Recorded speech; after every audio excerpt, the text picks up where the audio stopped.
Halo Sobat Kibe semuanya, Assalamualaikum warahmatullahi wabarakatuh. Salam sejahtera, salam Om Swastiastu. Semoga Sobat Kibe semuanya dalam keadaan sehat dan selalu bersemangat ya di dalam menghadapi seleksi PPG Guru Bahasa Inggris tahun 2026.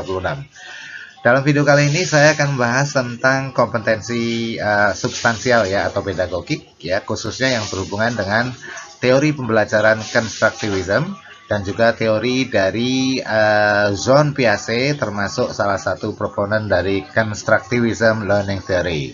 Oke, bagi kalian yang baru mampir di channel Guru Peduli, silahkan untuk likes dan juga subscribe. Jangan lupa untuk nyalakan loncengnya sehingga kalian tidak ketinggalan dari video-video terbaru dari kami.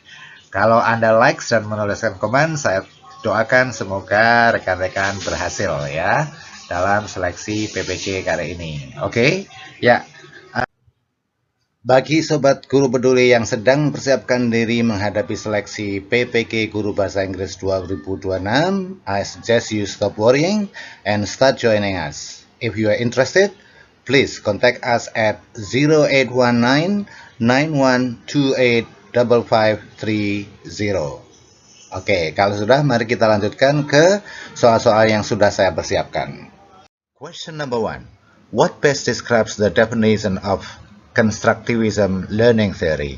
Is it A, a theory that emphasizes repetition and memorization of facts through teacher-led instruction?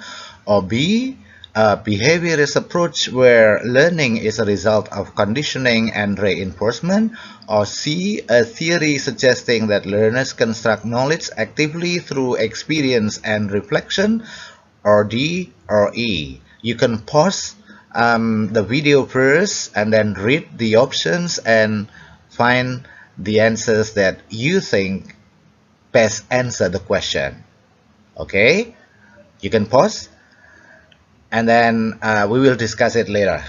Yeah, question number 2. Which of the following psychologists is the proponent of constructivism learning theory? Is it Jean Piaget, David Ausubel, Lev Vygotsky, or Robert Gagne, or Jeremy Brenner? Iya. Oke, kalau sudah, mari kita cek jawaban Anda. Iya. The statement that describes the definition of constructivism learning theory is C here. Okay, what is that? Constructivism learning theory is a theory suggesting that learners construct knowledge actively through experience and reflection. Yang bisa rekan-rekan ingat ya, constructivism kata kuncinya ya, constructivism learning theory kata kuncinya constructivism. So find the option with the word construct. Okay, only option C has the word construct knowledge actively through experience and reflection. So the best answer to question number 1 is Charlie. Okay, question number 2. The psychologist that does not belong to the proponent of constructivism learning theory is Robert Gagne. Why? Karena Robert Gagne ini bukan proponent of constructivism learning theory, tapi adalah behaviorism, ya.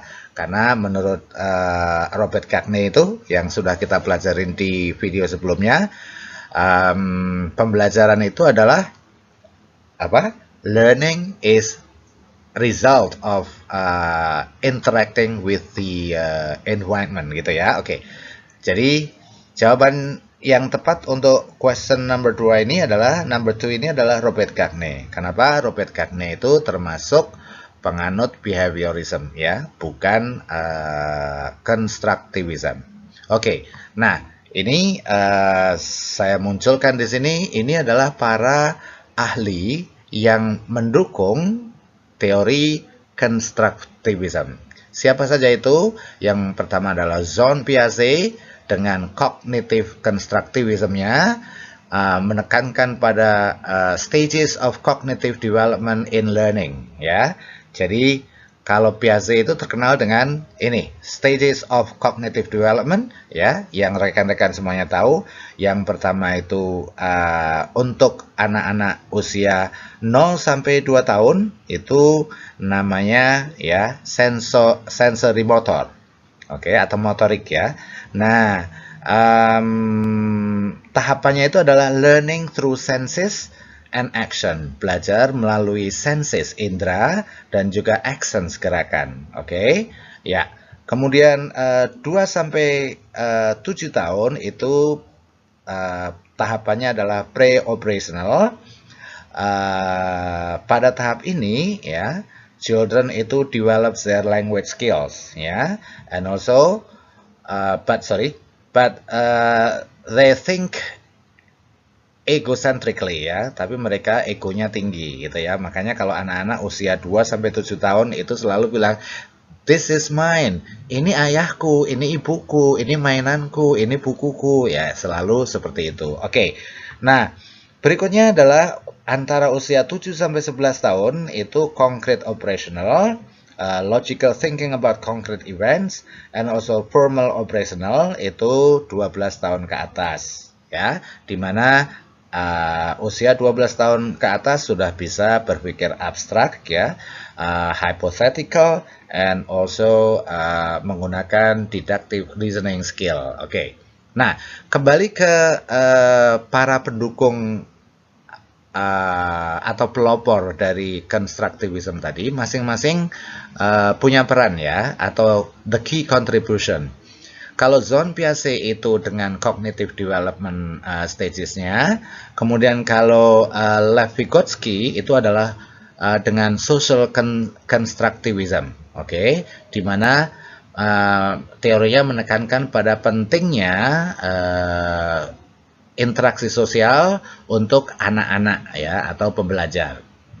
Sementara Jeremy Brenner itu menekankan pada discovery learning ya, pembelajaran untuk menemukan sesuatu, dan juga scaffolding. Scaffolding itu mengingat scaffolding itu memulai dari yang siswa ketahuin kemudian menuju ke yang baru ya, and also the spiral curriculum. Kemudian John Dewey itu learning by doing ya, education as a social and interactive process. Kemudian ada yang lainnya, silahkan kalian baca sendiri ya. Oke. Ya. Ini semuanya penting untuk diketahui. Salah satu yang keluar itu adalah ini ya, stages of cognitive development ya, kemarin keluar di tahap pertama di soal kompetensi teknik pedagogik ya, khususnya di lingkungan Kemenak ya, karena memang menggunakan bahasa Inggris kemampuan teknisnya dan profesionalnya. Oke, berikutnya soal nomor 3. Which of the following is not an underlying principle of constructivism learning theory? Nah, di antara yang di bawah ini yang tidak termasuk prinsip pembelajaran konstruktivism itu adalah delta ya. Oke, delta. Oke, apa itu? The teacher is the central authority who transmits knowledge directly. Ini adalah teori belajar tradisional, oke, kuno ya. Sementara A, B, C, D itu termasuk bagian dari learning principles of constructivism. Kita lihat, ini adalah the core principle of constructivism. Yang pertama adalah principles itu artinya the belief ya, atau keyakinan kita terhadap belajar itu apa. Belajar itu bagaimana, gitu ya, oke. Jadi, the core principle of constructivism atau orang-orang yang menganut constructivism itu meyakini bahwasanya pembelajaran itu harus aktif, tidak pasif ya. Kenapa? Karena students build knowledge by doing. Karena siswa itu ya membentuk pengetahuannya dengan melakukan sesuatu. Oke, itu prinsip yang pertama. Prinsip yang kedua, new knowledge connects to prior knowledge. Ya, prinsip yang kedua adalah pengetahuan yang baru itu selalu dikaitkan dengan pengetahuan yang sudah ada sebelumnya, gitu ya. New knowledge connects to prior knowledge. Artinya apa? Learners, pembelajar itu, interpret new information, menginterpretasikan informasi yang baru, melalui apa? Melalui existing mental frameworks or schemas, melalui kerangka mental yang sudah ada sebelumnya, atau biasa kita sebut pengetahuan ya, atau skema. Kemudian prinsip yang ketiga adalah social interaction enhances learning. Adanya interaksi sosial itu meningkatkan pembelajaran. Nah, jadi makanya kegiatannya itu adalah discussion, collaboration, and also shared problem solving. Oke, ini adalah teknik-teknik pembelajarannya. Kemudian prinsip yang keempat, learning is personalized. Belajar itu adalah personal, gitu. Artinya apa? Artinya setiap individu itu membentuk pembelajarannya sendiri dengan cara yang berbeda. Artinya tidak setiap orang itu sama cara belajarnya. Oke. Kemudian prinsip yang kelima, real world context matters. Artinya apa? Konteks pembelajaran dengan dunia nyata itu penting. Artinya apa? Learning is most effective. Pembelajaran itu akan sangat efektif jika dihubungkan dengan atau jika dikaitkan dengan situasi yang otentik yang sebenarnya dan juga bermakna bagi siswa itu. Oke, ya. Coba kita jawab soal nomor 5. Miss Nisa encourages students to co-create a short story using a new vocabulary in small groups. Jadi Miss Nisa ini mendorong siswa-siswanya untuk membuat cerita pendek dengan menggunakan ya vocabulary, dengan menggunakan vocab yang sudah siswa miliki di kelompok-kelompok kecil. Which constructivist principle is most reflected in this task? Dari berikut ini yang merefleksikan kegiatan itu yang mana? Apakah memorization of vocabulary list? Tidak, karena tidak ada kegiatan memorization di sini. Teacher-led instruction? Juga bukan ya, oke. Tapi di sini adalah guru atau Miss Nisa mendorong siswanya untuk co-create, untuk bersama-sama membuat cerita pendek. Berarti di situ terjadi apa? Social construction of meaning. Artinya apa? Vocabulary itu ya digunakan oleh para siswa untuk berinteraksi secara bersama-sama atau secara sosial di situ ya, dalam kelompok, sehingga itu namanya social construction of meaning, gitu ya. Oke. Ya. Ingat ya, ini adalah 5 prinsip dari constructivism. Oke. Berikutnya soal nomor 5. In a constructivist language classroom, di dalam kelas bahasa yang menggunakan prinsip constructivism, how would errors in student speech be most effectively addressed? Kesalahan ucapan itu gimana? Harus diperlakukan seperti apa? Apakah immediate corrections by the teacher? Apakah kesalahan harus langsung dikoreksi oleh guru? Tidak tentunya ya.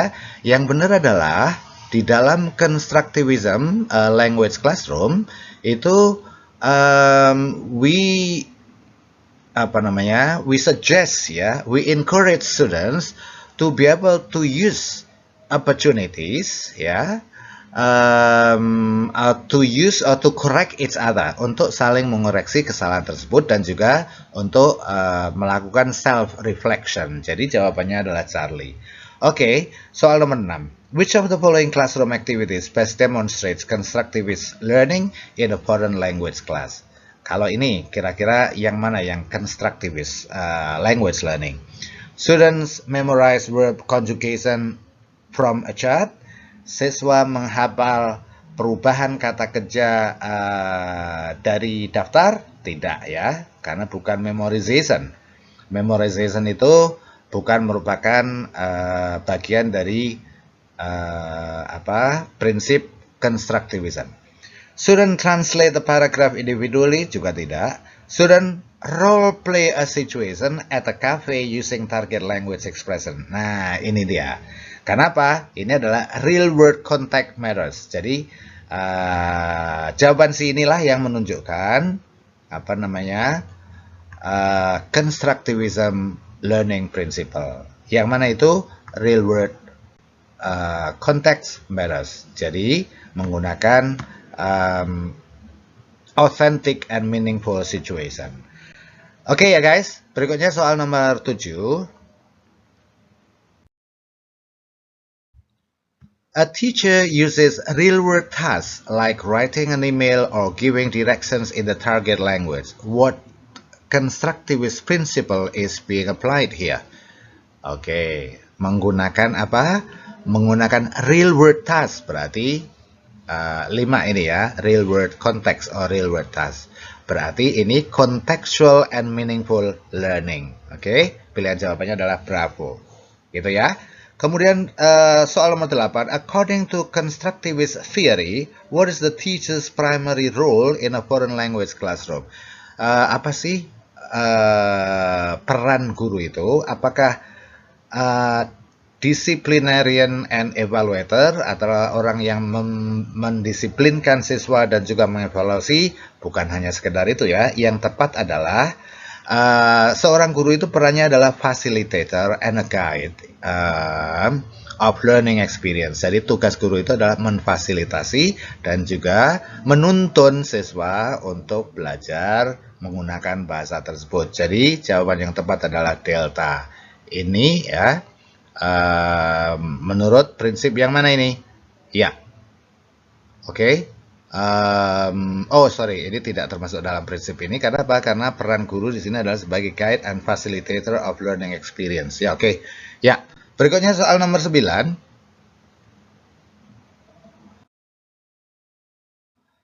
A student reuses language patterns from a role play in a real conversation, adapting them for a new context. What cognitive constructivist process does this reflect? Seorang siswa menggunakan pola bahasa yang didapat dari sebuah roleplay ke dalam percakapan yang sebenarnya dengan mengadaptasi beberapa bagian ya untuk konteks yang baru. Oke. What cognitive constructivist? Kalau yang seperti ini itu termasuk apa? Termasuk di bagian mana? Ya, oke. Ya. Ini adalah termasuk assimilation and accommodation. Ya, oke. Jadi jawabannya adalah Charlie.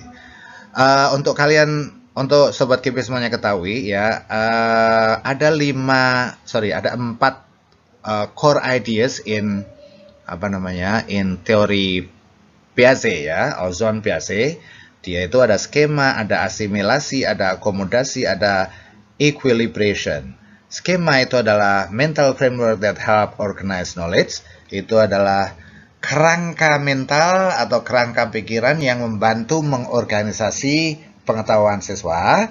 Kemudian asimilasi itulah fitting new information into existing schema, mencocokkan informasi atau pengetahuan baru ke dalam skema yang sudah ada, kepada pengetahuan yang sudah ada. Kemudian accommodation itu adalah adjusting schema to fit new information ya.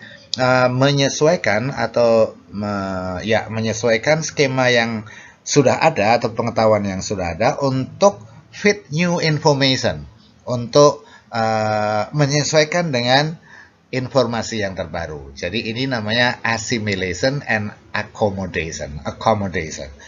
Soal nomor 10, how can peer collaboration enhance language learning in constructivist framework?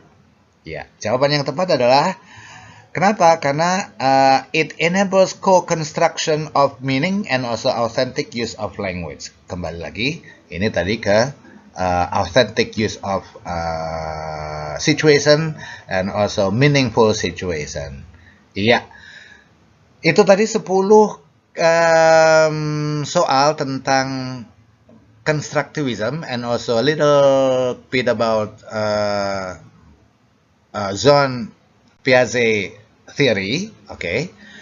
Dan kalau kalian mau informasi lebih banyak lagi tentang teori-teori pembelajaran, ya, you can join us. Okay, you can join us in our Bimbel Online P3K 2025 Guru Bahasa Inggris, ya. Silakan hubungin kami di 085947268588. Oke. Iya. That's all for our video today. Thank you very much for watching. Buat rekan-rekan guru yang ingin belajarnya lebih terarah, terstruktur, dan sistematis, ya, sehingga pembelajaran menjadi bisa lebih efisien dan lebih efektif, silakan mengikuti bimbingan belajar PPK Guru Bahasa Inggris 2026 bersama kami. Hubungin nomor WA ini, ya, 081991285530. Oke. Ya, bagi 10 pendaftar pertama kami berikan early bird discount, ya, only for 10 participants, ya. Anda hanya butuh membayar 425.000, minimal Anda belajar 10 sesi Zoom dan juga materi lengkap, ya, dengan soal-soal yang memang akan Anda hadapi di dalam tes nanti. Oke. Ya, dan buat semuanya, thanks for watching and see you in the next video. Wabillahi taufiq wal hidayah. Wassalamualaikum warahmatullahi wabarakatuh.